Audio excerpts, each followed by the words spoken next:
Okay, Chapter 1010 Conqueror's Haki. Isang absolute fire chapter na naman ang binigay sa atin ni Oda.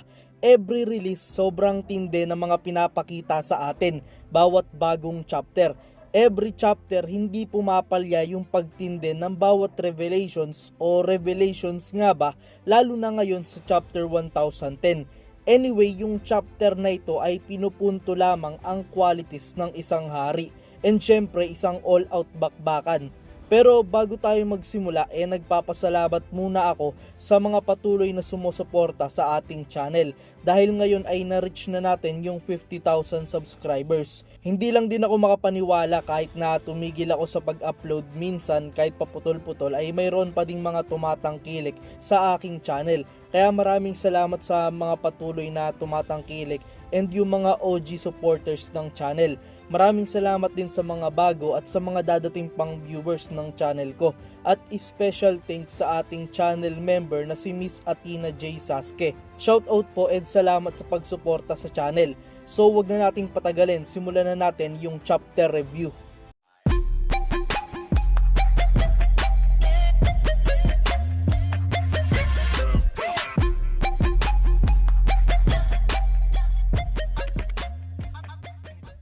Ang title ng chapter natin ay Conqueror's Haki. Inilalarawan nito yung makikita nating tagisan ng Conqueror's Haki sa chapter. Babanggitin ko din mamaya yung aking ideya about dito, kung ito ba ay revelation o hindi sa aking perspective.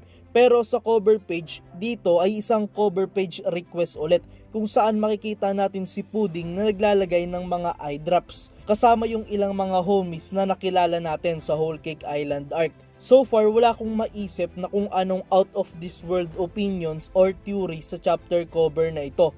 Kaya mag-jump in na tayo sa main chapter. Una nating makikita ang sitwasyon ni Big Mom, which is yung very last thing na nangyari sa chapter 1009. Habang patuloy na nahuhulog si Big Mom ay tinatawag niya nga si Zeus para tulungan siya. However, naging useless si Zeus dahil nga nakakulong ito sa box na ginawa ni Eustace Kid. Napaka-odd o kakaiba lang nitong ideya na ito kasi bakit walang magawa si Zeus para makaalis dito, knowing na sobrang lakas naman ng kanyang lightning powers or yung thunder powers. Pero sa tingin ko, wala masyadong mahalagang explanation dito, basta nakakulong lang si Zeus, parang ganon. Then makikita natin si Zoro na patuloy pa ding nag-e-effort na wag pakawalan si Prometheus gamit yung sunod-sunod na pag-atake kahit na nasa masamang lagay na siya. Sabi pa nga nilo hindi na siya magugulat kung durug-durug na yung buto ni Zoro matapos niyang saluhin yung atake ni Big Mom at Kaido. Take note nga na yun ay pinakamalakas na ataking nakita natin sa series. Base sa aking perspective, inuulit-ulit ko lang. And tulad nga ng naging prediction ko, yung chapter 1010 na nga ata yung final moment ni Zoro sa laban sa rooftop. So mukhang hindi muna natin siya makikita after ng chapter na ito, or hindi na muna natin siya makikita sa laban sa rooftop. After noon, napansin nga ni Kaido yung nangyari kay Big Mom at tinawag niya itong pathetic. Ito ay yung katatapos lang niyang patulugin si Luffy. Base nga dun sa naging prediction ko, mananockout siya ni Kaido. However, hindi tumama yung sinabi kong babagsak sila sa stage. Ano pa man, makikita natin sa oras na ito na wala ngang malay si Luffy, habang si Kaido naman ay tumutungo na kay Zoro at sinabing pakawalan nito si Prometheus. Tingin ko kaya ito ginagawa ni Kaido kasi nga after ng mga natamo niya, ramdam na niyang hindi niya kayang talunin yung 5 tao from worst generation ng nag-iisa. Kaya kailangan niyang matulungan si Big Mom no matter what. Mabuti na lang nakapag-react kaagad sila dito at tineleport niya si Zoro para magkapalit sila ng pwesto. Sabay gamit ng kanyang atake na injection shot sa leeg ni Kaido. Ito yung same attack na ginamit nilo kay Doflamingo noon. Pero nasa ibang level yung ginawa nilo kay Kaido. Medyo the same yung atake na ito sa kung paano gumagana yung Ryu, or ako lang ata yung nakapansin nun. Kasi nga yung atake na ito hindi naman nakakapag-penetrate sa katawan ng kalaban. Bagkus sa loob ito nagkakaroon ng impact parang Ryu. Pero kahit na ganon, naging effective naman yung atake nilo. Kasi nga nagsuka si Kaido ng dugo. Naiinis na nga si Kaido sa abilities nilo at hinampas niya ito ng kanyang kanabo. Bilang depensa naman, nakita natin si Law na ginamit yung kanyang bagong ability na kung tawagin ay Curtain. Base sa nakita natin, mukhang ito ay isang barrier tulad nung kay Bartolomeo. Pero syempre walang kwenta yung ability na yon kay Kaido. Mabuti na lang kahit papano nakaligtas pa rin si Law dahil nga dun sa curtain. Dahil nga sa mga nangyari na yon, nakita natin si Prometheus at Napoleon na pababa na para iligtas si Big Mom. Dahil nga ginulo ni Law si Zoro, nakawala ito at nainis nga si Zoro. Ganon din yung nangyari kay Killer. Nakuha ni Prometheus si Napoleon kay Killer. And ang sagot naman ni Law kay Zoro, hindi worth it na may mamatay sa kanila dahil sa plano. Sabi naman ni Kid at Killer na tama na napaghiwalay nila yung dalawa kasi yun naman talaga yung plano nila. Sa sinabi ni Law dito na hindi worth it kung may mamamatay sa kanila ay slight assurance para sa akin na walang mamamatay sa lima na ito. Pero hindi ako magrereklamo kung isa sa kanila ay mamamaalam. Then nakita ni Zoro sa harap niya yung mga scrap metal na sumusunod kina Kid at sinabi nila na sila na yung bahala kay Big Mom. And unfortunately, nakaabot si Prometheus kay Big Mom. Tulad nga ng prediction ko, maililigtas nga itong si Big Mom kahit saan pa siya bumagsak, sa lupa man o sa dagat. Medyo nakakatawa din dito kasi sabi ni Big Mom, muntik na daw yon. Para bang may takot din talaga si Big Mom na mamatay. Nagets nyo yun, kahit isang malakas na karakter na kagaya niya, napapahinga din ng malalim sa mga life and death situations. Wala lang, kinompliment pa nga ni Big Mom si Prometheus dito at tinawag niya itong cutest. Then nagalit din siya kay Zeus dahil sa pagiging useless nito, na sinulsulan pa ulit ni Prometheus at sinabing sagabal lang sa kanila si Zeus. Mukhang ito na ata yung magiging hint sa atin na mapapagod si Zeus o kaya si Big Mom sa relationship nila, kaya kailangang may mag-let go and therefore makukuha ulit ni Nami si Zeus, hindi ba? Well, personally gusto kong mangyari yon. Pero yun nga, may favor na hiningi si Prometheus kay Big Mom which hindi natin alam kung ano. Then out of nowhere may kung anong nangyayari sa mga ulap na napansin din ni Killer at Kid. Ano kaya sa tingin nyo yun? Well, malinaw naman siguro na iyon ay yung favor ni Prometheus kay Big Mom. Hindi kaya? Hindi ko alam kung ano yung mangyayari kung biglang bumukas yung ulap tapos may gigantic sun o ano pa mang malakas na araw yung tatama sa Onigashima. Ewan ko na lang. At after noon, nagbalik tayo kay Kaido. Mukhang masaya pa si Kaido sa kabila ng mga natamo niyang atake at mapapansin na parang walang iniwang galos sa kanya yung mga ginawa ng ibang kalaban niya. Tapos naramdaman niya ulit yung parang tinititigan siya ni Luffy kahit wala na itong malay tulad nung nangyari sa Okobore Town. Knockout na si Luffy pero nararamdaman ni Kaido na nakatitig ito ng masama sa kanya. Sabi ni Kaido tanggalin niya na lang sana yung mga mata nito o kaya tungkabin yung bungo o kaya naman ay durugin yung puso ni Luffy para mawala na yung pagtitig nito. At habang papalapit nga si Kaido kay Luffy, naghanda naman si Zoro at sinabi nito kay Law na naabot na niya yung kanyang limitasyon at yung gagawin niya ay yung kanyang last attack. Dahil nga sa hindi nila dapat pabayaan yung mga nangyayari, kikilos na siya. At kung yung atake niya ay hindi pa din gumana at namatay siya, si Law na daw yung bahala. Sabay tinawag ni Zoro si Kaido habang yung espadang Enma ay nagre-release ng matindi at nakakapangilabot na aura. Then sabi niya kay Kaido, kapitan niya yung nasa harap nito. Habang pumuposisyon si Zoro, sinabi niya kay Kaido na bago nito patayin yung kanyang kapitan, siya muna yung kailangang mapatay nito. Sabay gamit ng kanyang ataking Kiki Kyutoryu Asura o Demonic 9 Sword Style Asura na may bagong variant which is yung tinawag niyang Hell Hakai Farce of the Dead. Isang napakatindi at napakabilis na atake na enough para makatagos siya sa halimaw na si Kaido yung kanyang ginawa. Yung atake na ito ay nag-inflict ng sobrang tinding sakit kay Kaido. Pero the same lang na mga tumama kay Kaido, sumuka lang siya ng dugo. Pero ngayon iba yung kay Zoro na maging silo ay nagulat. Dalawang bagay yung hindi ka panipaniwalang nangyari dito. Una is yung nagawang mag-iwan ng sugat ni Zoro kay Kaido. At pangalawa ay yung assumption ni Kaido na may Conqueror's Haki si Zoro. Kitang-kita natin na nakahiwa si Zoro kay Kaido. Isang slash lang pero mas malaki yung hiwa na ito kaysa sa pa-X na ginawa ni Oden kahit pagdugtongin mo pa yon. Imagine kung ano yung magiging itsura niya kapag nag-dragon form si Kaido, di ba?